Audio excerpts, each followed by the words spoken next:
You know, if you've ever wanted to know what it visually felt like to eat cotton candy, watching Red Notice will give you that answer. I'll give you my thoughts and reactions to the new Dwayne The Rock Johnson film, Red Notice, right after the jump.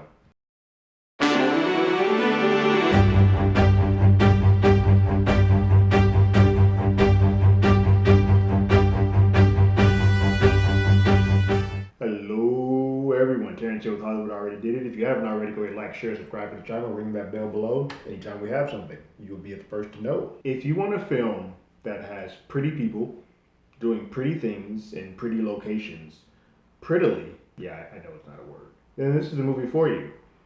That doesn't necessarily mean it's a good thing. This film is interesting in that it checks all the boxes of what a big multi-million dollar blockbuster film should have.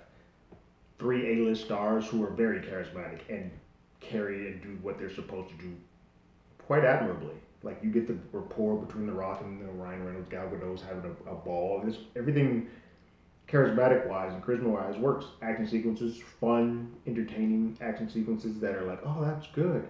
Um, but it all feels hollow.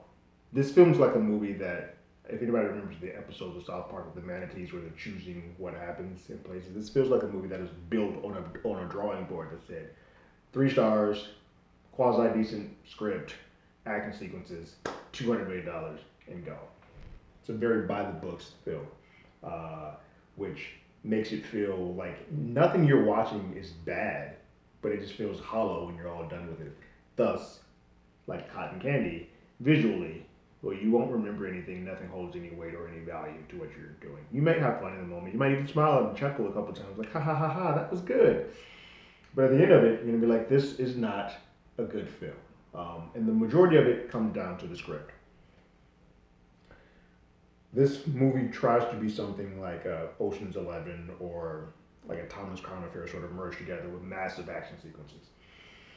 I just don't think it has the heart or takes enough time to do the characters. The biggest thing with this film is, as beautiful as this all looks, as pretty as this all looks, as good as these action sequences are,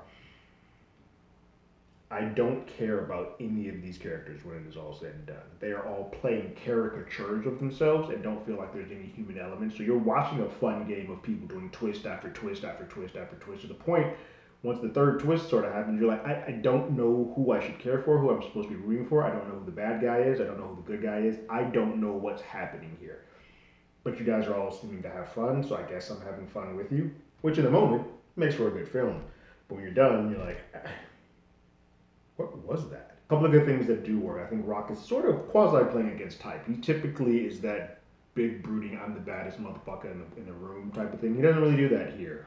He's a bit more smarter, and he does take a couple of L's and a couple of butt whoopings. Some of it calculated, some of it not, but that's just the way it goes. Ryan Reynolds is 100% playing his shtick.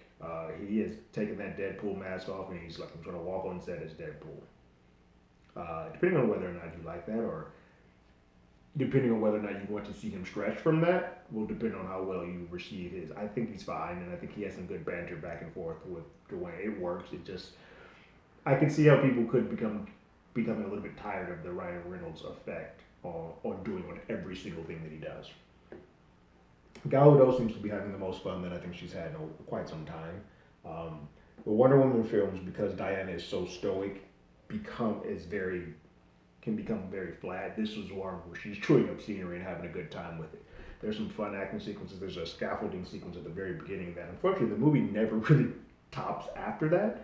Everything else just feels sort of a paint by the numbers, um, where they're trying to recreate the fun of a national treasure and just never quite get there.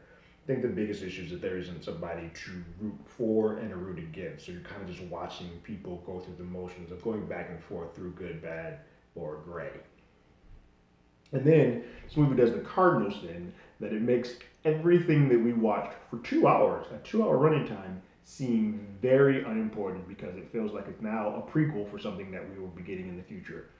Because the end leaves you on a note where everything that happened, the ups, downs, the sabotage, the twists against each other, don't matter, and we will ride off into the sunset to do what would be Red Notice 2, where we do another paint by numbers and throw another $250 million to do bigger and better.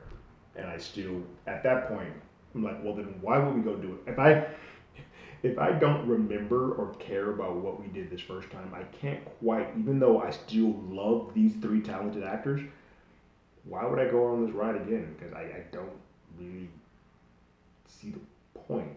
I will say having these three, I mean, they're all A-listers, having these three A-listers being this big budget of a film and not come out saying, oh my God, that was fantastic, it's disappointing. There's nothing really to latch on, and I think it's been underwhelming to have a film as shiny as a box. Like, this is one of those toys you see, everything's shiny, it's been wrapped nice, everything looks beautiful, and you open it up and you got a piece of coal. And you're like, how did we get here? Because everything making this seems like it should be good. Everything that got to this point seems like it should be good. And on the surface level, this is good. Like, I think I'm enjoying this.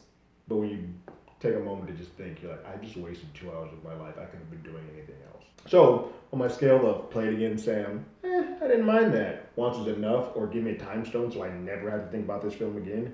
This is the once is enough. I didn't hate it in the moment, but I would never watch this film again. This isn't a film that I go tell people to take a look at. This is something that I'm like, do you like The Rock? This is not one of the better things that he's done, but if you like him, if you like Ryan Reynolds, if you like Gal Gadot, at the very least, spend some time, watch it. But I wouldn't put too much stock behind it because you're gonna forget it the second you cut your television off. What did you guys think about Red Numbers? Leave your thoughts and comments in the comments below. If you haven't already, you can follow us on Twitter at HollywoodADI. You can hit us up on email at HollywoodAlreadyDidIt@gmail.com. We also have a podcast with the same name. It's on Google Podcasts, Spotify, Apple Podcasts, anywhere that plays podcasts. We're there. And like always, I got my ticket. You got yours.